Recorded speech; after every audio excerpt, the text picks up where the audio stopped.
Welcome back to Viewpoint, the penultimate edition.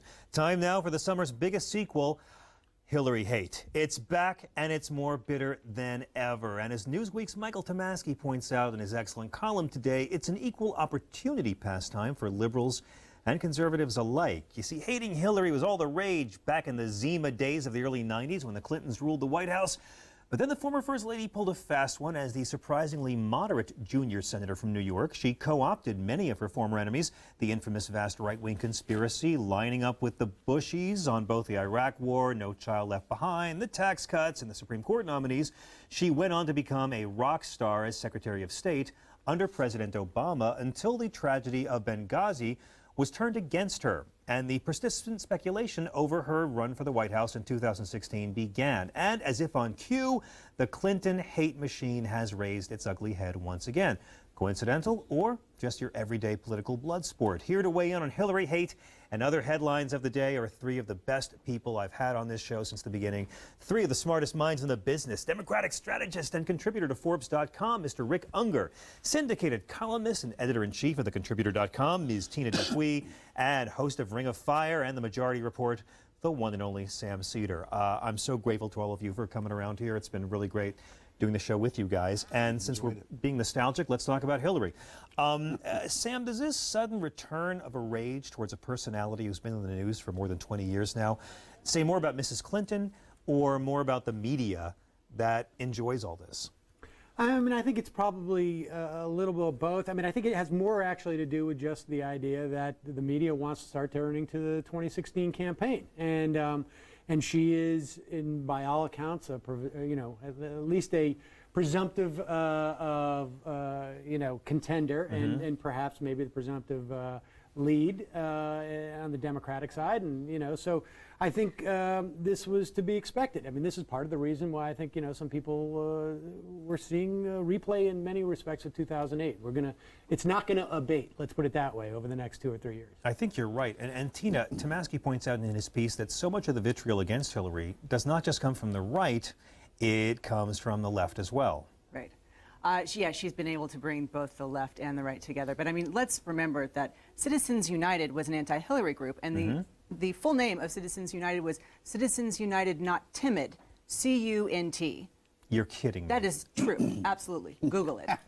Can I spell it out for you any more than that, I think John? you just did, yeah. But that's a Supreme Court decision. Well, and that actually is a very important point, because I do find a lot of the right-wing hate to be more misogynist. It always has been. It hasn't been so policy-driven. In fact, their response to her health care plan is what became Obamacare, whereas I would say the progressive antagonism towards Ms. Clinton has been more policy-driven. Her support for the Iraq War in the early days, for example. Would you agree? Yes, I would agree, but there's a special, it's not even a double standard, there's a special standard just for Hillary. Things stick to her when they don't stick to other people. This started, right in the very beginning. I mean, she was more successful than her husband when he ran for president. She was making more money than him in the 80s. She was a CEO before. This was, something that women did. I mean, she wasn't demure enough for the media then. And things that really other people could get away with. She, really caused her problems. Rick, back in 2001, a terrorist attack meant united we stand, let's get behind the president. In 2012, we learned a terrorist attack means smear the politicians we don't like. And when it didn't work for Obama, they turned the Benghazi hate on Hillary. Now, assuming Mrs. Clinton throws her hat into the ring for 2016, and hey, Joe Biden's going to the steak fry with Tom Harkin's throwing, you never know how this could play out. But this rancor, does it pose a threat towards her seriously, the Hillary hate, or has the public just become inured to it? Actually, I think quite the opposite. What I really enjoyed about Michael Tomasky's article today, no surprise that the right is going to reignite the hate Hillary. They've had 8 years of deciding that they were okay with her. That will quickly vanish. Well, that's a good thing for her. But what the article did was remind us how much trouble she had with the left. Right. That is also going to pay off for her. As it did for Obama. As it did for Obama. Because every time a liberal criticizes Hillary Clinton, a moderate realizes she's not a liberal. Says she must be okay. That's precisely right. I think that what's happening with these articles that were recently published by Richard Cohn in the Times and I forget her name. Maureen Dowd? Yeah, Maureen Dowd. Thank you. Okay, Also yeah. the Post. They were The Post? Where is she? Did you, She's Times. New York Times. She's the New York Times. Yeah, Okay. last time I checked. I'm having one of those That days. little It's rat. the emotion is just eating at me of coming to the end. These are the front spear of what's going to be more liberal journalists setting their sights on Hillary. It makes for great press for them, but it's really helpful to Hillary. Sam, do you agree? Well, I mean, look, Obama won the primaries in 2008 in large part because he was perceived as being more to the left of Hillary, particularly because of the war. I mean, I think there are legitimate policy concerns about Hillary Clinton that may be in some ways sort of still sort of the shadow of the Clinton administration.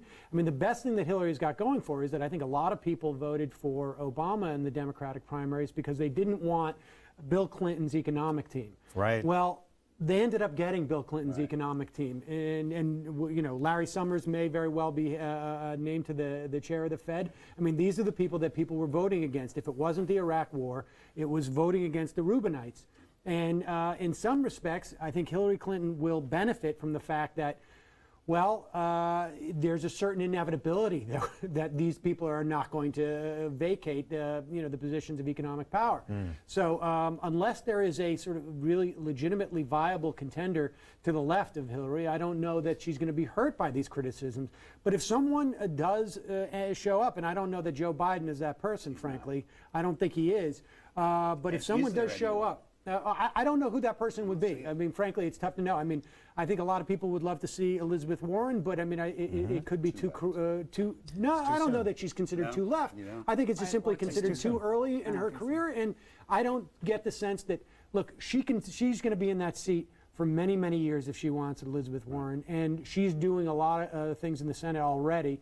So I don't know who that person on the left is at this point. Well, folks, I just want to say we are, of course, winding up current TV, and it's very sad. Of course, Al Gore intended this to be an independent alternative to MSNBC, a liberal news channel.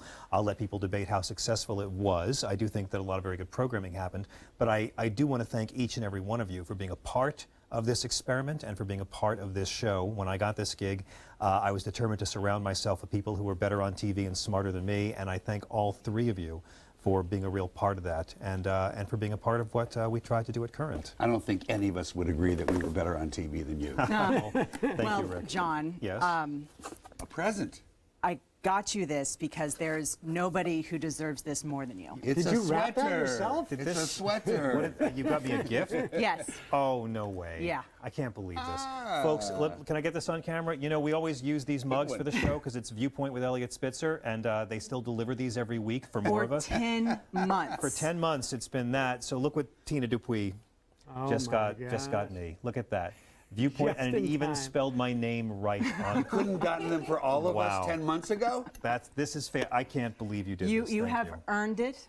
Well, And that is a thank you from me and from everybody here who's been employed for the last 10 months because of you. I do want to say that, again, one of the great joys for me of doing a show like this is to work with people I respect and admire and learn from, and that I'm entertained by. And all three of you fit that to a T, and it really is an honor that you would have given of your time over these past several months to be regulars on this show.